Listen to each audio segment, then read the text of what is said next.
Hey everybody, it's me, Zach, and I apologize right off the bat if I look a little tired and a little like, ugh.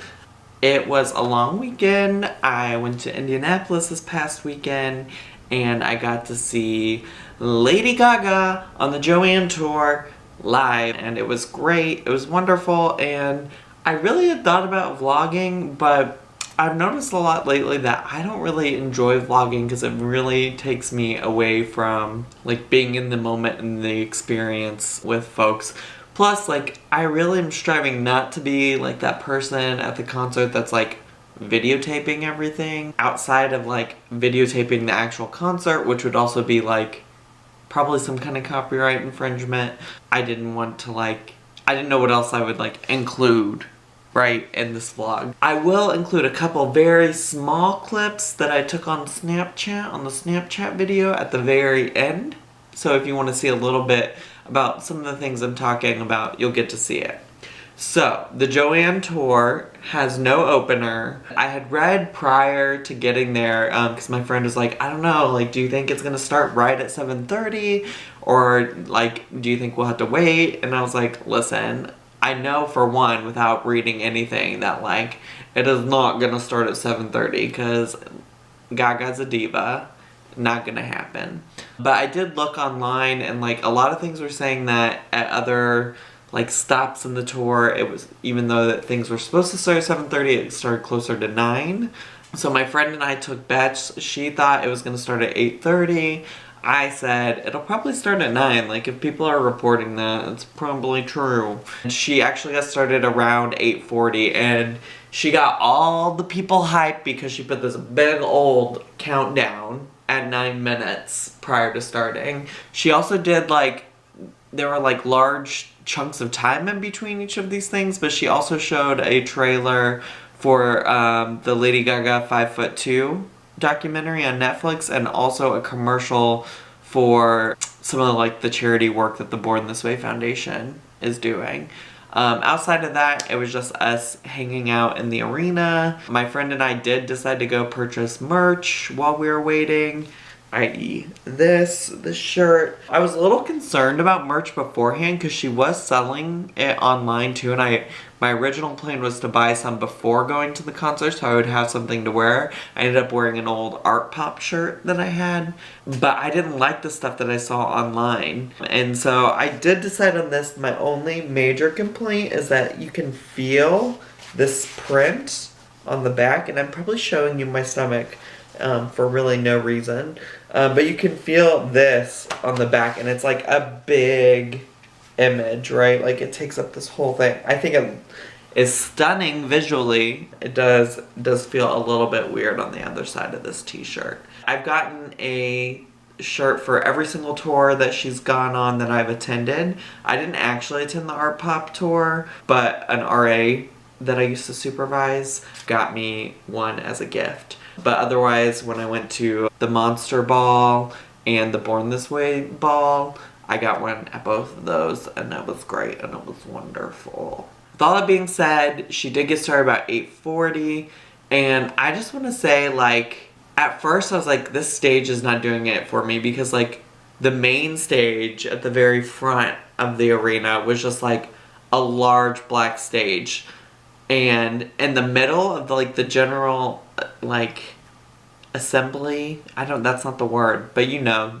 the general admission, that was the word I was looking for. The general admission area, there were like 2 circular platforms, and then when we first got in there, there was like a larger area that was covered in a black tarp that you didn't necessarily realize was going to later become a stage. My friend actually thought the circle platforms in the middle of the GA section were trampolines. I said, nah girl, I don't think so. I think those are just like regular circular stages.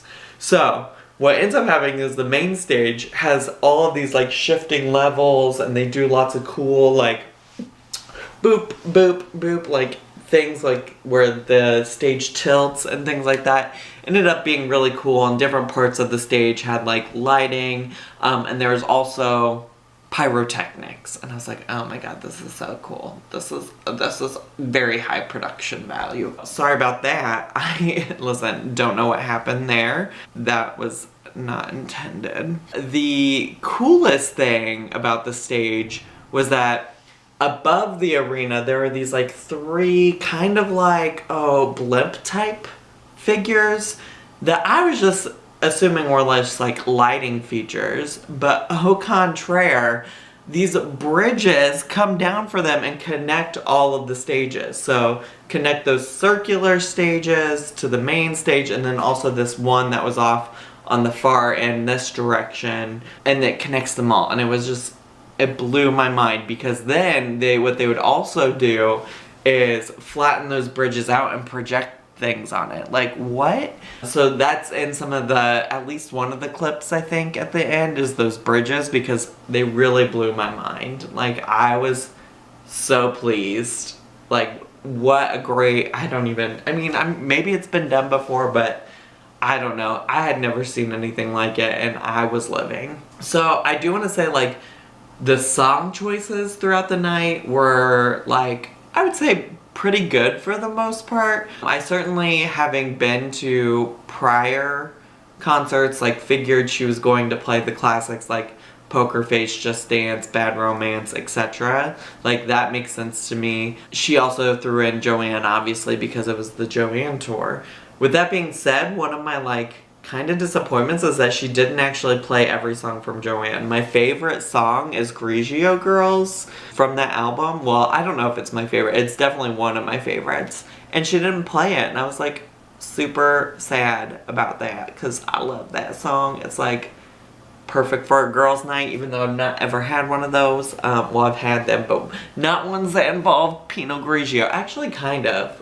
That's off topic. I was very sad that she didn't say it. Very disappointed. I will say, she also threw in 2 songs that I was just like not expecting. One of them being Shaisa from, well, they're both from Born This Way. So Shaisa and Bloody Mary, which I just thought was very intriguing, because neither of those were singles, and also, like, I don't know. I don't even know if they're, like, have a very big following. I do really like Shaisa. It's always been one of my favorite songs. I think it's, like, part of my German heritage to, like, the song where she speaks in German. But I didn't really understand, like, Bloody Mary or Shaisa, to be honest with you, for as much as I like both of those songs. Like, it seemed odd when she could have thrown in more Joanne, and I think people would have been understanding, even if people might not like all of the Joanne songs, right? So weird to me. And I also feel like it was a missed opportunity for my number one, well, not my number one favorite single that she's released, but my number 2 favorite single she's released, which is You and I, which I feel like has a very Joanne aesthetic to it, and is also just, my favorite. So I was sad that that was missing. And then I was like, well, maybe if she's, like, going to, you know, throw in Shaisa and Bloody Mary, maybe we can get some Gypsy from Art Pop, because let's be honest, the number 1 most underrated song on any album that was not released as a single but should have been is Gypsy. And when you specifically look at Art Pop, like, probably easily one of the best songs on that album. Let's just be honest. Let's just keep it 100. Alright, so I was very disappointed that neither of those songs showed up. Both 2 of my favorite songs of hers ever. But it's clear that she realized that, like, Art Pop is not her number 1 album, because I think the only song, if I remember correctly, that she did from it was Applause, which, yeah, duh. But, like, I don't think she did any other songs that I can recall from Art Pop, which I think speaks to, like, its overall lack of popularity. The only other thing that was, like, super disappointing about songs was that during Joanne and right before she sang the actual Joanne song, she was talking about, like, her aunt and her aunt's battle with lupus and all these things. And I had these 2 annoying girls, like, I'm looking over here because they were sitting to my left. And they just kept talking. And they kept talking. I was like, 1, it's like, why are you here if you don't want to listen to Lady Gaga and what she has to say? 2, this is a very serious moment and you're ruining it with your talking. And 3, like, go home. I was so annoyed. I was so annoyed because I really do love Joanne, that song. Like, I've always said, like, oh, I'm gonna play that at my funeral because, like, I'm obviously going to be there, and that's really forward thinking because hopefully I don't die anytime soon. But that's morbid. Wow. That's, like, the only gripes I have. But the positive things, I think she just, like, really tried to connect so much with fans at this particular concert, more so in a more genuine way than I think I've seen in the actual show portion of any of the other Gaga concerts I've been to. So there was like a point where she like read a letter that somebody threw up on stage. There was a point where she like a girl in the audience threw her shirt or some kind of fabric up at Lady Gaga. Lady Gaga wiped her body sweat on it and threw it back. There was a point right before she sang Paparazzi where she like asked people in the audience, like she laid down on the stage right in front of like the audience and asked them to take photos. And so it just seemed like she was really trying to make it like a very personal show for people. Whereas like I think the only time at a past concert, I think it was the Born This Way one, that she like reached out to a person in the audience, it felt very scripted and like pre-selected and pre-chosen, whereas this felt very organic. I mean, like, I'm sure she like planned the picture taking thing with the fans, but like the other things I feel like they just kind of happened. So I really appreciated that because I think she realizes like the people that are still here now are like for real fans, right? Like, you don't get through Art Pop and Joanne without being like a dedicated fan. I will say the other fan moment was the slowed down version of Edge of Glory. Listen, I was a little disappointed that Poker Face was just like the normal Poker Face because the last two concerts I've been to, she's done a slowed down version. But oh my gosh, this version of Edge of Glory, it had me feeling like I was on the edge of glory, y'all. I was on the edge of glory. I'm still there. It was dedicated to a fan named Emma with cerebral palsy who like pointed out that she thought something was wrong with Lady Gaga's hip whenever she was doing like a meet and greet thing. And Lady Gaga went and like got her hip checked out and actually had issues. So I was just like, this is amazing. And then she just talked about this young girl's like battle and like how strong she was, and I was just like, this was great. We're all on the edge of glory. I just believe it. And it really also like, that song has, while I know it's like popular, it's never really spoken to me in the same way that I feel like it's spoken to other people. But oh my gosh, like I don't know, I just feel like, I mean, you've seen previous videos of mine probably. I talked about like being on antidepressants and stuff like that. And like, I really do feel like I'm on the edge of like something good happening. Like, I can feel it in my body, and I felt it so much when she was singing. And I just, I want to bottle that up. I wish I would have recorded the whole thing, because I would just love to sit and listen to that.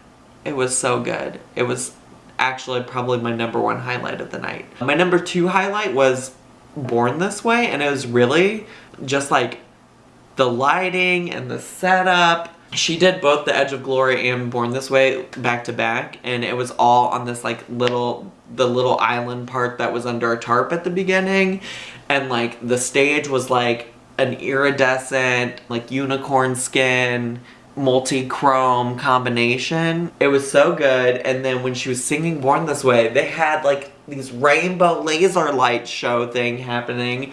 It was so cool, and I definitely have a clip of that to put at the end of this video. Those are like my top 2 songs. I mean, everything was great. Like, there was nothing that she performed that I was like, this is awful, right? Like, everything was quality, because she is a performer. She knows how to put on a show.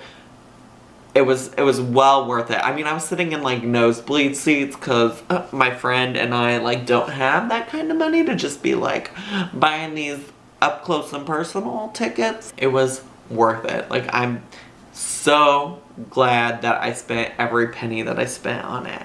The other thing is that there was supposedly a new song release. My friend sent me a text this morning as I was like driving back to Chicago from Indianapolis. And she sent me a text and I was like, do you see this article that says that like Gaga released a new song at the concert in Indianapolis? And I was like, girl, no she didn't. We knew every song that she played. Like we knew them.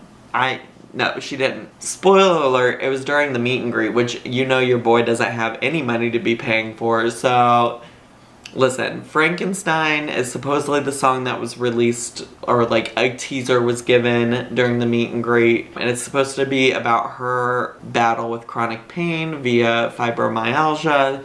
You know, there's speculation that like that was very intentional and that maybe she's coming out with some kind of like B-side type of album, so be on the lookout for that. But I did not hear any new songs. It was all songs I was familiar with that she's released.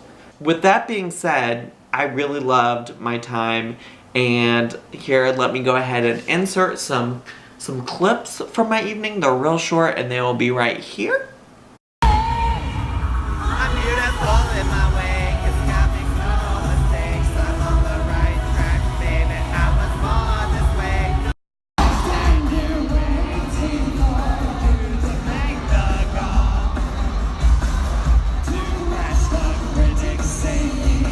And I hope you enjoyed all of those clips. You know, I don't typically make videos about Lady Gaga, but I was feeling very inspired. But if you liked this video, feel free to please check out some of my other videos.